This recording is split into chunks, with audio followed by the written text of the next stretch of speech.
یہ سارا سب کانٹیننٹ کا ایریا ہے، کیونکہ یہاں سے زمین کے اندر سے فصلیں نکلتی ہیں.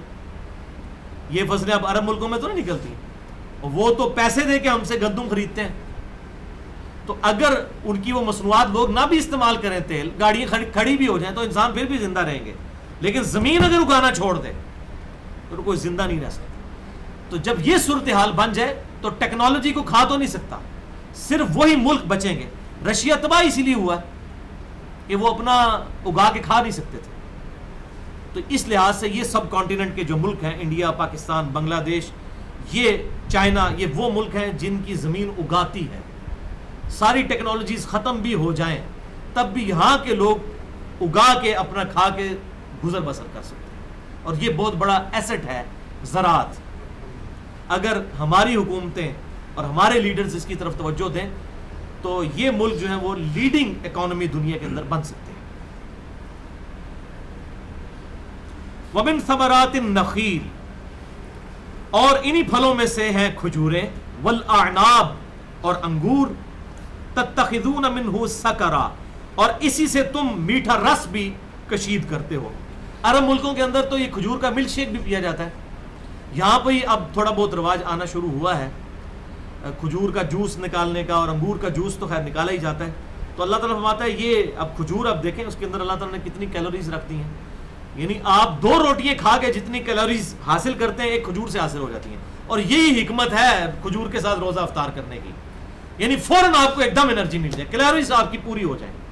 2 روٹیاں کھا کے جتنی کیلوریز آپ کو ملتی ہیں ایک کھجور سے مل جاتی ہیں. تو کھجور کھانا سنت ہے اور سنت میں حکمت بھی ہے. وَرِزْقًا حَسَنًا، اور یہ پاکیزہ رزق ہے اللہ کی طرف سے، کھجور ہو یا انگور ہو.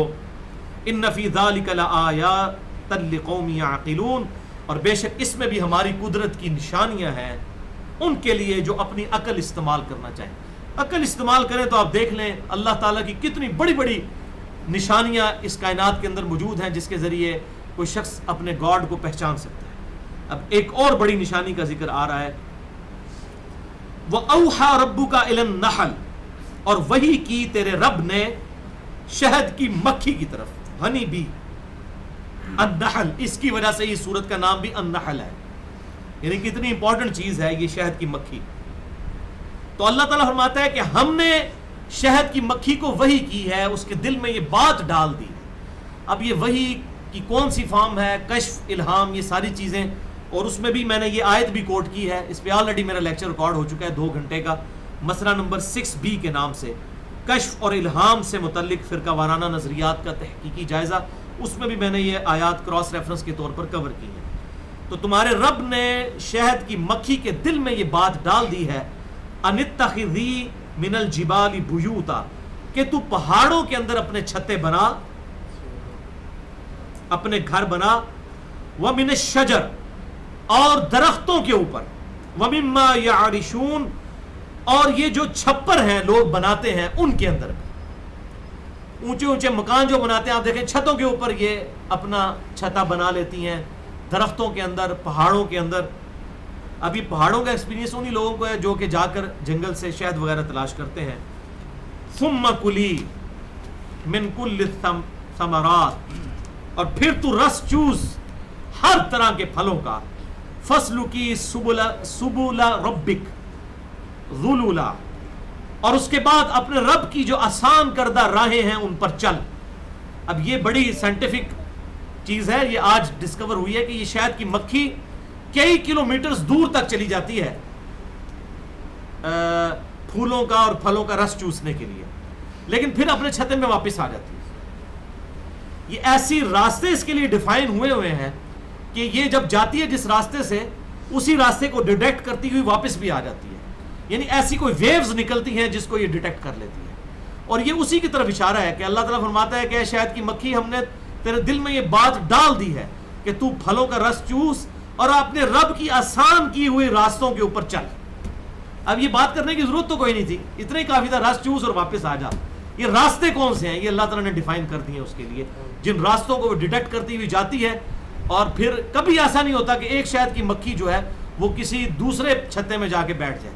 اس کے اوپر آپ اگر نیشنل جغرافی کو ڈسکوری چینل کے اوپر اور اینیمل پلانٹ کے اوپر آپ دیکھیں تو آپ کو پتہ چلے گا کہ یہ اللہ تبارک و تعالیٰ کی قدرت کا کتنا بڑا شاہکار ہے. یہ یخرج من بطونها شراب مختلف، اور اس کے پیٹ سے نکلتا ہے شربت مختلف رنگوں والا، فیہ شفاء للناس، جس کے اندر لوگوں کے لیے شفا موجود ہے. شہد کے اندر جو اس کے پیٹ سے مختلف رنگوں کا نکلتا ہے، ہر علاقے کی مکھی کا ڈیفرنٹ مختلف کلرز ہوتے ہیں، بعض ڈارک براؤن کلر کا ہوتا ہے، بعض لائٹ کلر کا ہوتا ہے، بعض دیار کلر کا ہوتا ہے، مختلف ہوتے ہیں. تو اللہ تعالیٰ فرماتا ہے اس کے اندر ہم نے شفا رکھ دی ہے لوگوں کے لیے. تو اس سے یہ بات پتہ چلی کہ اللہ تعالیٰ نے اسباب کے ساتھ دنیا کو جوڑا ہوا ہے. یعنی شہد کے اندر شفا اللہ نے رکھی ہے. اب یہ کوئی شرک نہیں ہے کہ کوئی کہے کہ شہد کے اندر شفا ہے. شفا دیتا تو خدا ہی ہے، اللہ ہی دیتا ہے، لیکن اس نے ذریعہ بنایا ہے. اس طرح دوائی کا استعمال کرنا سنت ہے. میں ان فنیٹکس کا رد کر رہا ہوں کہ جو اسباب اختیار کرنے کو توحید کے منافی سمجھتے ہیں. یہ توحید کا ہی تقاضا ہے. اللہ ہی نے اس شہد کے اندر شفا رکھی ہے. اور آپ اس حدیث کو بھی یاد کر لیجئے، بخاری اور مسلم کی متفق علیہ حدیث ہے کہ ایک صحابی آپ صلی اللہ علیہ وسلم کی خدمت میں حاضر ہوئے. انہوں نے کہا یا رسول اللہ صلی اللہ علیہ وسلم، میرے بھائی کا پیٹ خراب ہو گیا ہے. تو آپ صلی اللہ علیہ وسلم نے فرمایا اسے شہد دو. شہد دیا اور خراب ہو گیا. اس نے آگے پھر کہا یا رسول اللہ صلی اللہ علیہ وسلم، میں نے شہد دیا ہے لیکن طبیعت سنبھل نہیں رہی، مزید بگڑ رہی ہے. تو آپ صلی اللہ علیہ وسلم نے فرمایا کہ شہد دو اور شہد دو. دوسری دفعہ بھی اس طرح ہوا. تیسری دفعہ پھر آیا تو آپ نے فرمایا کہ تیرے بھائی کا پیٹ جھوٹا ہے، اللہ کا کلام سچا ہے، شہد کے اندر شفا ہے اور شہد دے اسے. جب انہوں نے تیسری دفعہ شہد دیا یا چوتھی دفعہ تو اللہ تعالیٰ کی طرف سے شفا ہو گئی. تو شہد کے اندر شفا ہے اللہ تعالیٰ کی طرف سے. اینٹی سیپٹک بھی ہے یہ، یعنی اگر کسی زخم کے اوپر لگا دیا جائے تو وہاں بیکٹیریاز اور جرمز پرورش نہیں پا سکتے، جس طرح نمک ہے. تو اس طرح اللہ تعالیٰ کی قدرت کی بہت بڑی نشانی ہے شہد. ان فی ذلک لآیۃ لقوم یتفکرون. لیکن ان قدرت کی نشانیوں کے اندر انہی لوگوں کے لیے عبرت ہے، انہی کے لیے نشانیاں ہیں یہ جو اپنی عقل استعمال کرنا چاہیں، غور و تفکر کریں. عقل نہ ہوئے تو بھائی جی موجیں ہی موجاں، اپنی مرضی کی زندگی گزارو، لیکن عقل ہوئے تو سوچیں ہی سوچا. جس کو عقل ہوگی تو وہ سوچے گا کہ بھائی نہیں، مجھے اگر کسی نے میری مرضی کے بغیر پیدا کیا ہے تو میرے ساتھ کچھ بھی کرنے پر قادر ہے.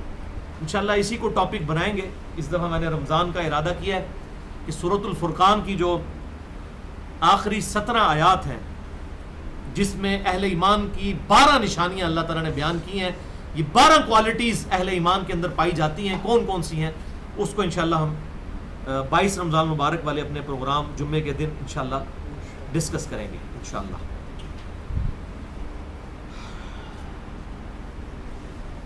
واللہ خلقکم، وہی اللہ ہے جس نے تمہیں پیدا کیا. ثم یتوفاکم، اس کے بعد وہی تمہیں موت دیتا ہے، تمہاری جان قبض کرتا ہے. ومنکم من یرد الی ارذل العمر، اور تم میں سے کچھ ایسے بھی ہیں جو بڑی رذیل عمر تک پہنچائے جاتے ہیں، یعنی بہت بہت زیادہ ضعیف ہو جاتے ہیں. اب وہ دعا آپ یاد کر لیجیے گا جو ہم فرض نماز کے بعد پڑھتے ہیں. آپ صلی اللہ علیہ وسلم نے جو ہمیں تعلیم فرمائی ہے، جو ہمارے گرین کارڈ کے اوپر بھی لکھی ہوئی ہے، اللہم انی اعوذ بک من الجبن واعوذ بک من البخل واعوذ بک من ان ارد الی ارذل العمر واعوذ بک من فتنۃ الدنیا واعوذ بک من عذاب القبر. اے اللہ میں رذیل عمر تک پہنچائے. یہ ارذل العمر وہی لفظ آ رہا ہے، ایسی عمر کہ جس کے اندر کوئی انسان کو ہوش نہیں رہتی. بہت جو بوڑھے لوگ ہو جاتے ہیں نا، 80 سے بھی کراس جو کر جاتے ہیں، 90 کے قریب، تو بالکل بچوں والی ان کی عادتیں ہو جاتی ہیں، کئی چیزیں وہ بھول جاتے ہیں. پھر ایسے لوگوں کے ساتھ حسن سلوک کرنے کا حکم ہے. سورہ بنی اسرائیل کے اندر جو 10 کمانڈمنٹس آئی ہیں کہ ماں باپ کے ساتھ حسن سلوک کرو جب وہ بڑھاپے کی عمر کو پہنچے، کیونکہ اس وقت ان کی عادتیں بالکل بچوں والی ہو جاتی ہیں اور ایسی باتیں وہ کرتے ہیں کہ انسان کو غصہ بھی آتا ہے. تو اس وقت صبر کرنا چاہیے. تو اللہ تعالیٰ فرماتے ہیں ہم بعض لوگوں کو رذیل عمر تک پہنچا دیتے ہیں، لِكَيْ لَا يَعْلَمَ بَعْدَ عِلْمٍ شَيْئًا، تاکہ وہ بہت علم حاصل کرنے کے بعد پھر ایسی حالت کو پہنچ جائیں کہ ان کے پاس کچھ علم نہ رہے. بڑے بڑے فلاسفر ہیں جو بوڑھی عمر کے اندر بنیادی باتیں بھی بھول جاتے ہیں. ایسی چیزیں آبزرو ہوئی ہیں. اب میں نام نہیں لیتا ایسے لوگوں کے، پھر وہ ذرا بالکل پرسنل بات ہو جائے گی. لیکن ایسا ہوا کہ اپنی زندگی میں وہ بڑے بڑے علماء ہیں اور بڑے بڑے اہل علم ہیں، لیکن موت کے وقت دیکھنے میں ان کے وقت یہی حالت آئی ہے کہ ان کو بیچاروں کو بنیادی باتیں بھی یاد نہیں رہتی. ان اللہ علیم قدیر، بے شک اللہ تعالیٰ علم والا ہے اور قدرت والا ہے. واللہ فضل بعضکم علی بعض، اور اللہ تعالیٰ نے بعض کو بعض میں بعض پر برتری دی ہے، پھر رزق دولت کے اعتبار سے. فَمَا الَّذِينَ فُضِّلُوا بِرَادِّ رِزْقِهِمْ عَلَى مَا مَلَكَتْ. اب اصل میں یہ اللہ تعالیٰ ایک مثال بیان فرما رہا ہے کہ اللہ تعالیٰ نے بعض کو بعض کے اوپر فضیلت دی ہے رزق کے اعتبار سے. یہ بڑی امپورٹنٹ مثال ہے. بس اب بتاؤ کہ کیا وہ لوگ جنہیں اللہ تعالیٰ نے برتری بخشی ہے، کیا وہ اپنی دولت لوٹا دیں گے ان کو جو ان کے غلام ہیں؟ علی ما ملکت ایمانہم فہم فیہ سواء، کہ وہ ان کے ساتھ برابری میں شریک ہو جائیں. یعنی کوئی امیر شخص یہ خواہش کرے گا کہ میں اپنی آدھی دولت جو ہے وہ اپنے ملازم کو دے دوں اور ہم دونوں ایک سٹیٹس کے اوپر آ جائیں؟ ایسے ہوگا کبھی نہیں. افبنعمت اللہ یجحدون، ہرگز نہیں. تو کیا یہ اللہ کی نعمتوں کا انکار کرتے ہیں؟ یعنی جس طرح یہ کام نہیں ہو سکتا نا کہ کوئی شخص اپنی دولت کے اندر کسی کو شریک نہیں ٹھہرا سکتا، تو اس کے اندر امپلائڈ ہے اللہ تعالیٰ اپنی خدائی کے اندر کسی کو شریک نہیں ٹھہرانے والا. یعنی تم انسان ہو کر جو کہ خود غلام ہو، اللہ کی دی ہوئی نعمتیں ہیں تمہارے پاس، تمہاری اپنی ذاتی نہیں ہے، تم اس میں کسی کو شریک کرنے کے لیے تیار نہیں ہو، تو اللہ تعالیٰ اپنے ساتھ کسی کو شریک ٹھہرانے کی اجازت دے دے گا؟ افبنعمت اللہ یجحدون، تو تم اللہ کی نعمتوں کا انکار کرتے ہو، اس کے بارے میں جھگڑا کرتے ہو. واللہ جعل لکم من انفسکم ازواجا، اور وہی اللہ ہے جس نے پیدا کی ہے تمہارے لیے تمہاری جنس سے تمہارے جوڑے یعنی عورتیں. وجعل لکم من ازواجکم بنین، اور تمہاری بیویوں کے ذریعے تمہیں اولاد عطا فرمائی ہے. وحفظا، اور پوتے عطا فرمائے ہیں. اللہ اکبر. بیٹے بھی اور پوتوں کا ذکر پرٹیکولر اس لیے کیا کہ پوتوں کے ساتھ زیادہ ایفیلیشن ہو جاتی ہے. وَرَزَقَكُم مِّنَ الطَّيِّبَاتِ، اور تمہیں پاکیزہ رزق کھانے کو دیا. أَفَبِالْبَاطِلِ يُؤْمِنُونَ وَبِنِعْمَةِ اللَّهِ هُمْ يَكْفُرُونَ، تو کیا تم باطل پر ایمان لاتے ہو اور اللہ کی نعمتوں کی ناشکری کرتے ہو. وَيَعْبُدُونَ مِن دُونِ اللَّهِ، اور عبادت کرتے ہیں یہ لوگ اللہ کے علاوہ اور ہستیوں کی. مَا لَا يَمْلِكُ لَهُمْ رِزْقًا مِّنَ السَّمَاوَاتِ وَالْأَرْضِ، کہ وہ ایسی ہستیاں ہیں کہ کسی رزق کے مالک نہیں ہیں، نہ آسمانوں میں اور نہ زمین میں. والارض شیئا، کسی بھی شے کے. ولا یستطیعون، نہ ان کے پاس کوئی طاقت ہے کچھ کر سکیں. فلا تضربوا للہ الامثال، تو اللہ کے لیے بری مثالیں مت بیان کیا کرو. یعنی مشرکین عرب کہتے تھے کہ جی دیندہ تے اللہ ہی ہے، پر اے جڑی ہستیاں نے نا دیتا اللہ ہی ہے. یہ چھوٹے چھوٹے آلیہ جو ہے نا یہ اللہ کی حضور ہماری سفارش کرنے والے ہیں. سورہ یونس میں یہ مضمون بڑی ڈیٹیل کے ساتھ آیا ہے. اللہ تعالیٰ فرماتا ہے اللہ کے لیے مثالیں کیوں بیان کرتے ہیں؟ اور یہاں بھی لوگ مثال بیان کرتے ہیں.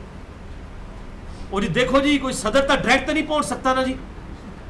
پہلے تسی محلے دے کونسلر تک پہنچو گے، پھر تسی ناظم تک پہنچو گے، پھر تسی فلانے تک پہنچو گے، پھر وزیر اعلیٰ تک پہنچو گے. او بھائی اللہ تعالیٰ یہ بات بیان فرما رہا ہے کہ میرے لیے مثالیں نہ بیان کرو. اور بھائی وزیر اعلیٰ کو تو یہ نہیں پتا اس کی پیٹھ کے پیچھے کیا ہو رہا ہے وزیر اعظم کو، لیکن اللہ تو وہ ہستی ہے. نحن اقرب من حبل الورید، نحن اقرب الیہ من حبل الورید، ہم تیری رگے جان سے بھی زیادہ تیرے قریب ہیں. سورہ قاف کے اندر آتا ہے وَإِذَا سَأَلَكَ عِبَادِي عَنِّي فَإِنِّي قَرِيبٌ. اے میرے محبوب صلی اللہ علیہ وسلم جب بھی میرے بندے آپ سے میرے بارے میں پوچھے تو آپ فرمائیے کہ میں تمہارے بالکل قریب ہوں.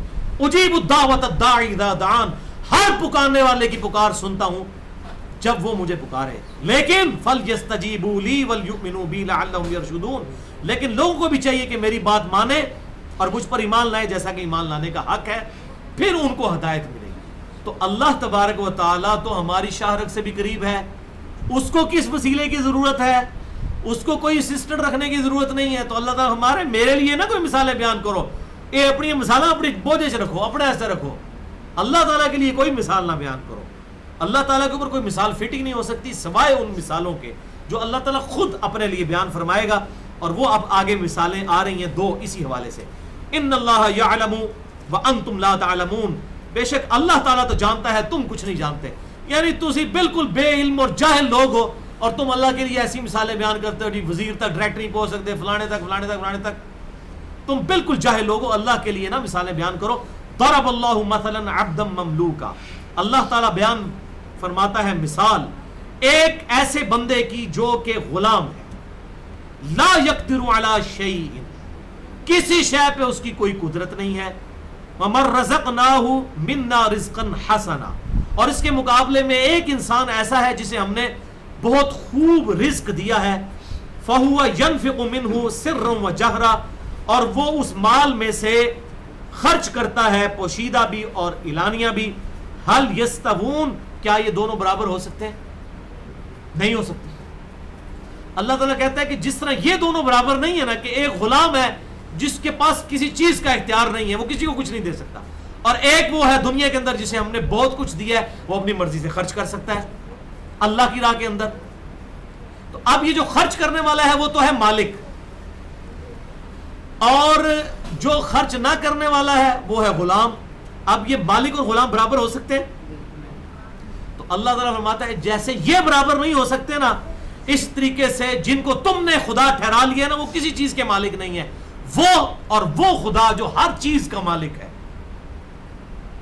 یہ دونوں آپس میں برابر نہیں ہو سکتے. دنیا میں تم دو اس طرح کے لوگوں کو برابر نہیں سمجھتے ہو.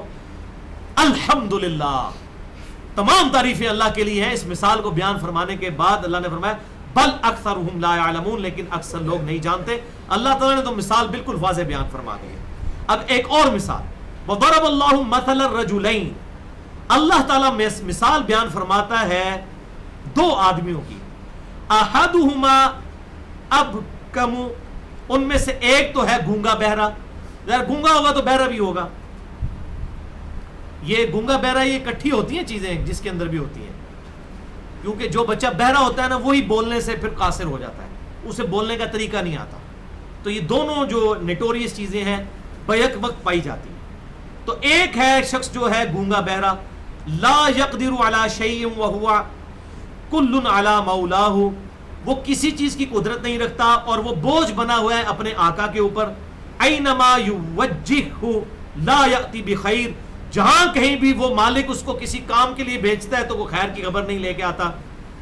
اب دیکھیں کس لیول پہ اللہ تعالیٰ اتر کے سمجھا رہا ہے کہ ایسا غلام ہے گونگا بہرا ہے, بس مالک نے کچھ اور سمجھا کے بھیجا, آگے جا کے کچھ اور خبر کچھ کی کچھ لے آیا, کوئی خیر کی خبر نہیں آتی ایسے غلام کی. حل یستوی ہوا, کیا یہ برابر ہو سکتا ہے اس شخص کی مانند وَمَن یأمر بالعدل, کہ جو عدل کا حکم دیتا ہو, وَهُوَ عَلَى صِرَاطٍ مستقیم, اور سیدھے راستے پر گامزن ہو, جو لوگوں کو بھی سیدھے راستے کی طرف بلائے, خود بھی سیدھے راستے پر ہو. کیا وہ شخص اور یہ گونگا بہرا شخص جو اپنے مالک پہ جو ہے وہ لائبلٹی بنا ہوا ہے, جہاں بھی جاتا ہے کوئی اچھی خبر نہیں لے کے آتا, یہ برابر ہو سکتے ہیں؟ تو جب یہ دو انسان برابر نہیں ہو سکتے تو اللہ تعالیٰ کے مقابلے پہ تم جن ہستیوں کو ٹھہرائے ہوئے ہو وہ کیسے اللہ کے مقابلے پہ ہو سکتی ہیں؟ کبھی برابر نہیں ہو سکتی. اللہ تبارک و تعالیٰ سب چیزوں کا مالک وہ, اور جن ہستیوں کو تم نے اللہ کے مقابلے پہ ٹھہرایا ہوا ہے, اللہ نے ان کی ریزیمنس یہ بیان کی ہے, گونگے بہرے کچھ نہیں کر سکتے. اب جن بتوں کے آگے وہ جھکتے تھے کچھ بھی نہیں کر سکتے, وہ اپنے ہاتھوں کے تراشے ہوئے بت. یا اسی طریقے سے جن درگاہوں پہ جا کے کوئی جا کے اپنا ماتھا ٹیکتا ہے یا اپنے کوئی ایسا عقیدہ وابستہ کر دیتا ہے, کوئی ہندو ہو یا کوئی سکھ ہو یا کوئی مسلمان بھی ہو, کہیں پر بھی جا کے, تو وہ ایسی مثال ہے کہ وہ اس شخص کی مانند ہے جو گونگا بہرا ہے, کوئی خیر کی خبر نہیں وہاں سے اس کو مل سکتی. اللہ ہی تکلیف دور کرنے والا ہے, لیکن لوگ خام خواہ ان ہستیوں کی طرف منسوب کر دیتے ہیں. وَلِلَّهِ غَيْبُ السَّمَاوَاتِ وَالْأَرْضِ, اور اللہ ہی کے لیے ہیں سارے غیب زمین و آسمان کے, اللہ کے علم میں ہے. وَمَا أَمَرُ السَّاعَةِ, اور نہیں قیامت برپا ہوگی الا کلمح البصر, مگر آنکھ جھپکنے کی سی تیزی کی طرح, او ہوا اقرب, یا اس سے بھی جلد. اب وہ یہ کافر کہتے تھے بتاؤ قیامت کب آئے گی, تو اللہ تعالیٰ نے فرمایا کہ قیامت کوئی ایسا معاملہ نہیں ہے کہ دور سے آتی بھی تمہیں نظر آ جائے, کہ دور انج کر کے دیکھ لے بندہ اچھا آ رہی ہے, حالے تو اتنے دن لگن گے. اللہ تعالیٰ فرماتا ہے جب وہ آئے گی اچانک آئے گی, لیکن اس کے کچھ سن اللہ نے نہیں بتایا کس سن کے اندر آئے گی, کب آئے گی, نہ نبی صلی اللہ علیہ وسلم نے بتایا.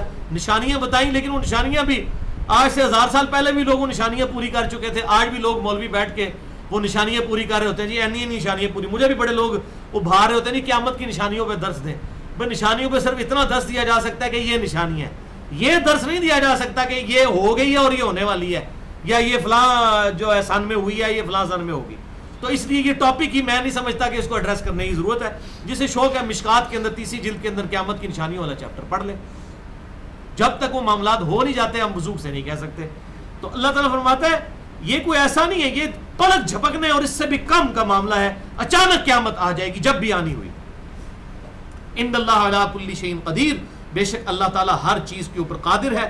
واللہ اخرجکم من بطون امہاتکم، اللہ ہی نے تمہیں اپنے ماؤں کے پیٹوں سے نکالا ہے.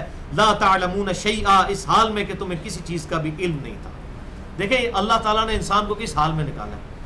یعنی اگر ماں باپ کو اپنی اولاد کو یہ سمجھانا پڑ جائے، چھوٹے شیرخوار بچے کو وہ دودھ کیسے پینا ہے اور پانی کس طرح کرنا ہے نیچے، اور ڈکار کیسے لینا ہے، اور پیشاب کس طرح کرنا ہے اور کس طرح نہیں کرنا، تو اس چھوٹے بچے کو سمجھا سکتا ہے. یہ اللہ تعالیٰ جو ہے کئی سال تک اس کو اس کی انسٹنکٹ کے اوپر رکھتا ہے. وَجَعَلَ لَكُمُ السَّمْعَ وَالْأَبْصَارَ وَالْأَفْئِدَةَ، اور اسی نے بنائے تمہارے کان بھی، تمہاری آنکھیں بھی، اور تمہاری عقل بھی، چاہے وہ دل ہو یا دماغ ہو، جو بھی. لَعَلَّكُمْ تَشْكُرُونَ، تاکہ تم اس کی نعمتوں کا شکر ادا کرو. یعنی یہ کان، آنکھیں، عقل، دل، دماغ، یہ سب کچھ اللہ نے اس لیے دیا تھا کہ اس کے ذریعے تم اللہ تک پہنچو. وَلَا تَقْفُ مَا لَيْسَ لَكَ بِهِ عِلْمٌ، انسان کسی چیز کی پیروی اس وقت تک مت کر جب تک کہ اس کے بارے میں تیرے پاس ڈیفینٹ علم نہ آ جائے. ان السمع والبصر والفؤاد كل اولئک کان عنہ مسئولا، بے شک کان، آنکھیں اور عقل، دل اور دماغ، اس کے بارے میں تم سے پوچھا جائے گا ان اعضاء کو حاصل کر کے تم نے حق حاصل کرنے کی کوشش کیوں نہیں کی. تو یہ تو اس لیے تھا کہ اس سے تم اللہ کی شکر گزاری کی روش اختیار کرو، ان نعمتوں کا شکر ادا کرو.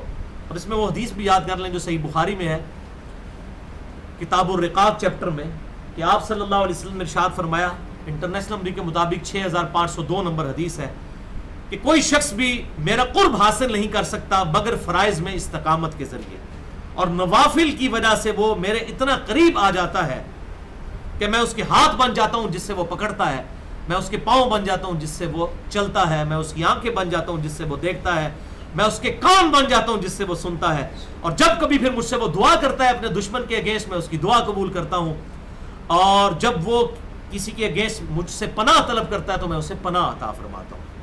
تو یہ آنکھیں، کان، دل، دماغ، ہاتھ، پاؤں، ساری چیزیں اللہ کی یاد میں جس کی لگ جائیں تو وہ ہے کامیاب مؤمن.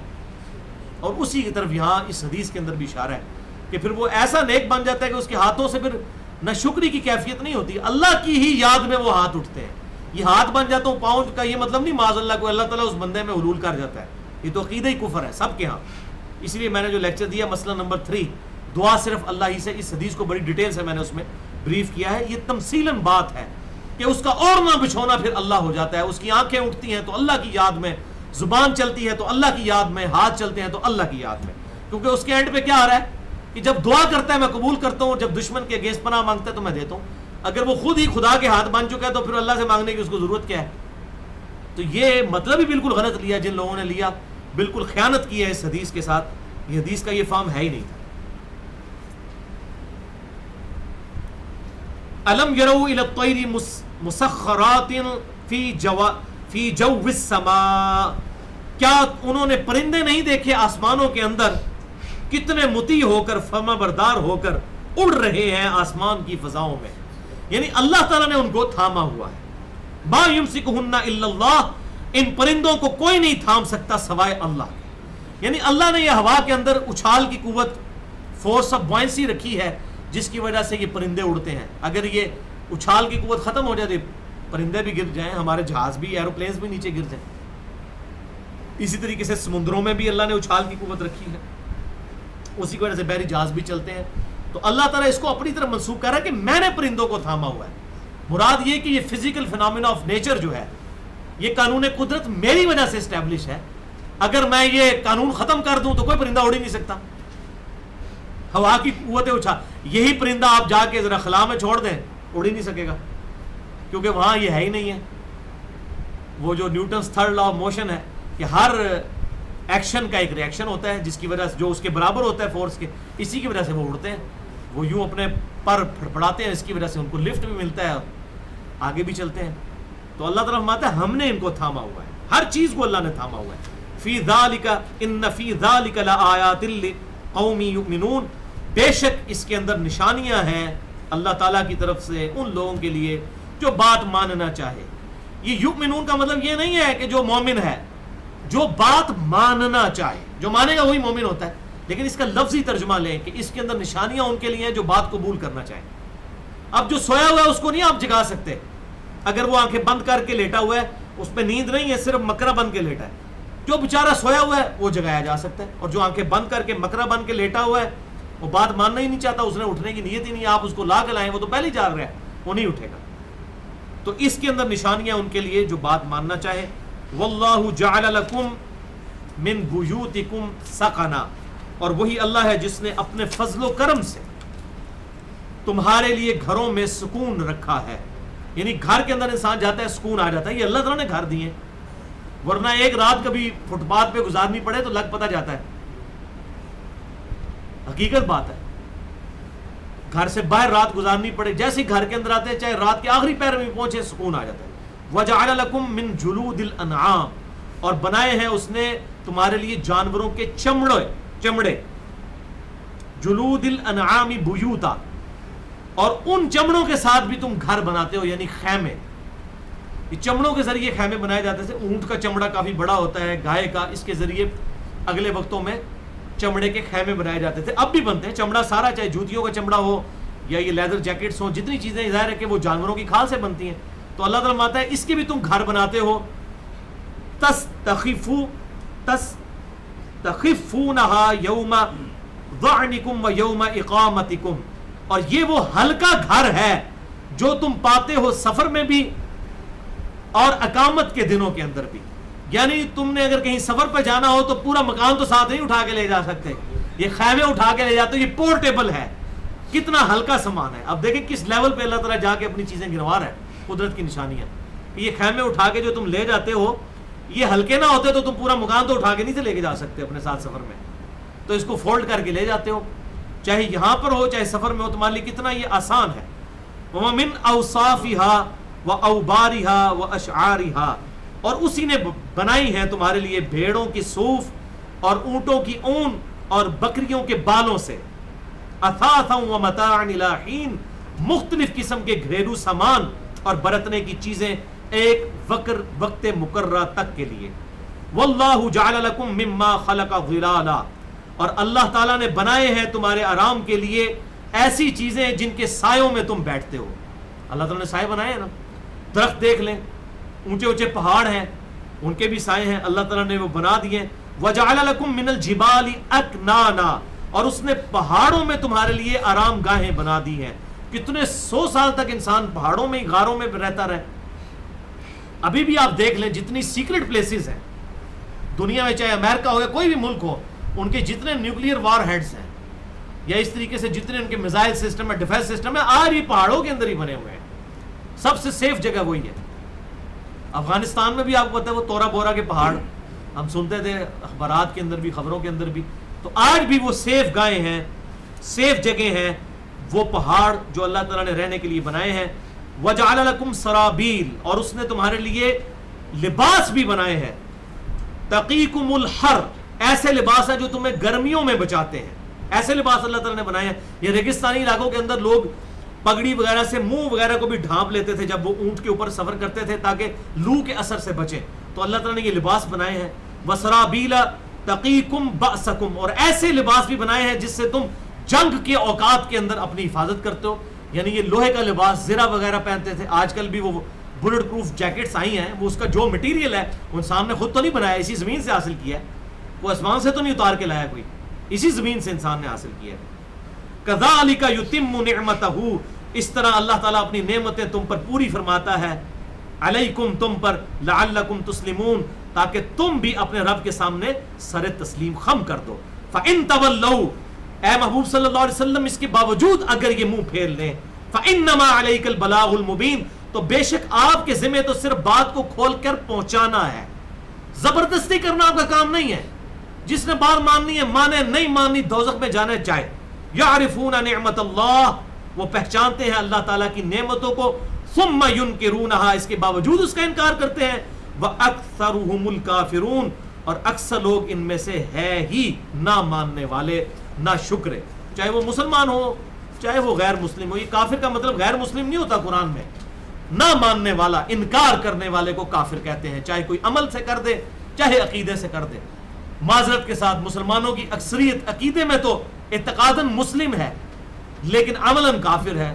جو ابو داؤد اور ترمذی کی حدیث ہے، من ترک الصلاۃ متعمدا فقد کفر، جس نے جان بوجھ کر ایک نماز بھی چھوڑی گویا اس نے کفر کیا، عملاً تو کفر کیا.